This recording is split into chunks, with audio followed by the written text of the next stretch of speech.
This is the Creating Wealth Through Self-Storage show by Mark Helm. Nothing Mark shares with you guarantees your success in the self-storage business. This is for informational purposes only. There are no calls to action, and nothing said or implied is a call for investment money into self-storage or any other asset class. You are responsible for your success in the self-storage business or any endeavor in life. Enjoy the show, and here is Mark Helm. Let's discuss what bells and whistles to put on your new self-storage facility or the next one you buy. My name's Mark Helm. I'm the author of Creating Wealth Through Self-Storage, and I'm the creator of the Quickstart Academy, which houses training that I offer the small investor, probably like you, who wants to get in the self-storage business or who wants to grow their self-storage business. You can find out about the free training and the courses I offer and the other services I offer at creatingwealththroughselfstorage.com. If you're trying to figure out what bells and whistles, what like tech to put in your new self-storage facility, let's let the demographics tell you. But before we talk about that, I want to tell you a story. About half the mornings, work mornings, I still head to the office. Other days I'm working at home like now, or I'm traveling, or I'm playing golf. But on the days that I head to the office, my wife's still in bed, so I stop at Panera Bread for breakfast. I love their bagels. Now, most Panera Breads have like kiosks or pads where you can order your meal. They also have a counter where you can walk up and order. Now, quite often I stand in line quite a while because I want to talk to Kelly, who works behind the counter. Usually I order my meal, talk with Kelly for a couple minutes, leave him a tip, and it takes me a while to get there because usually the people in front of me also want to talk to Kelly too. Kelly he's in his 60s, works at Panera Bread. Also in the afternoon, he also works at a cigar shop. You can imagine most of the people who are standing in line to talk to Kelly, like myself, are for the most part baby boomers. The people who are in a hurry will come in, see the line, go up to the pad, order, and they usually get their meal before I do. Luckily, most mornings I don't have to be anywhere at a certain time. I've organized my life that way at this stage. I have the luxury of being able to do that, and I'm very grateful for it.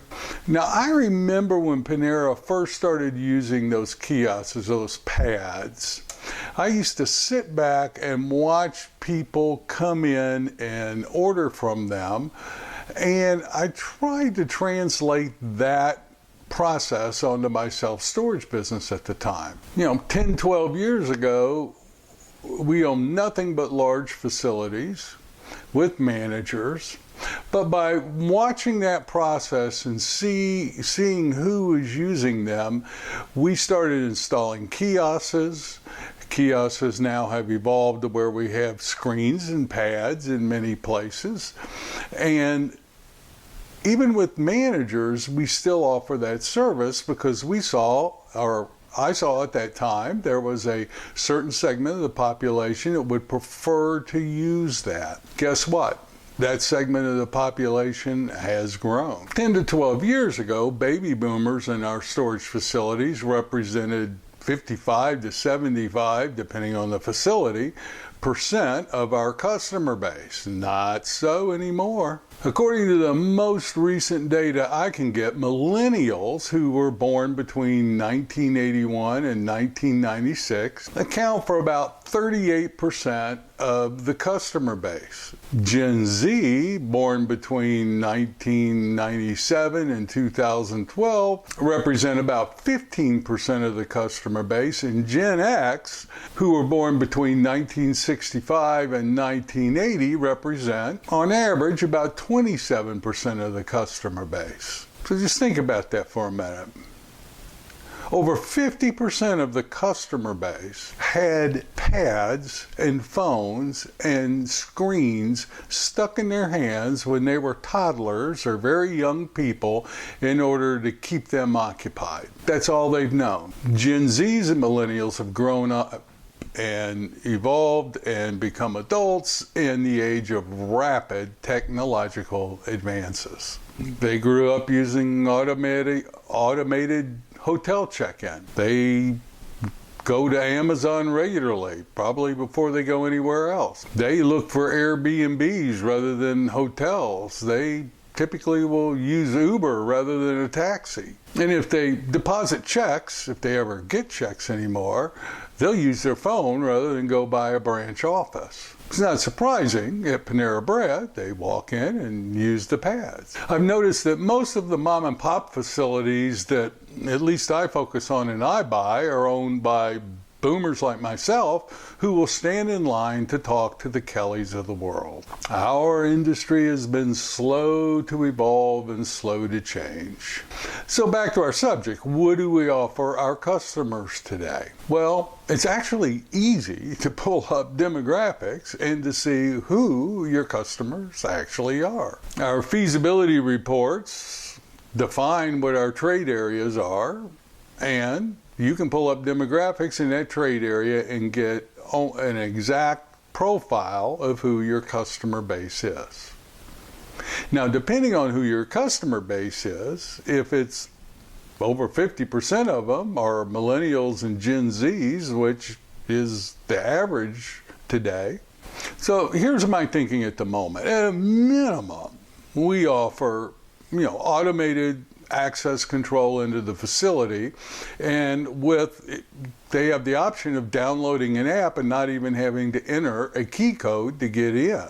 At a minimum, we're offering online move-ins, online reservations, online contact, online payment systems, and we're now offering AI chatbots as a customer service tool to provide efficient answers to the majority of questions that people reaching out to us would be interested in, with the ability to talk to a live person, usually in the form of VAs now or managers at facilities, if someone wants to talk to a real person. We may be, depending on the demographic, we may be offering smart unit access control and other tech solutions depending on who makes up our customer base.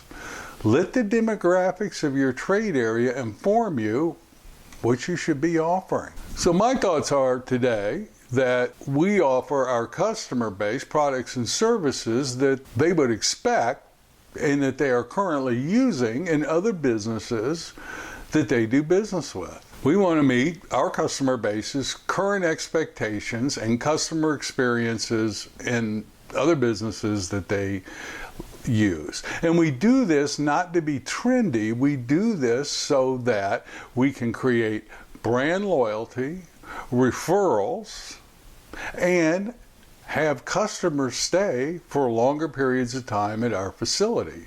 The longer a customer stays at your facility, the more value per move-in there is. In most businesses, knowing your customers is absolutely the first starting place of designing any type of business plan.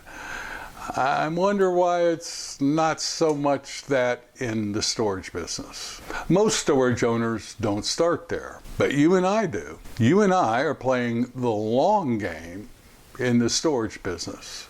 It's a good thing to play the long game in any business that you're in.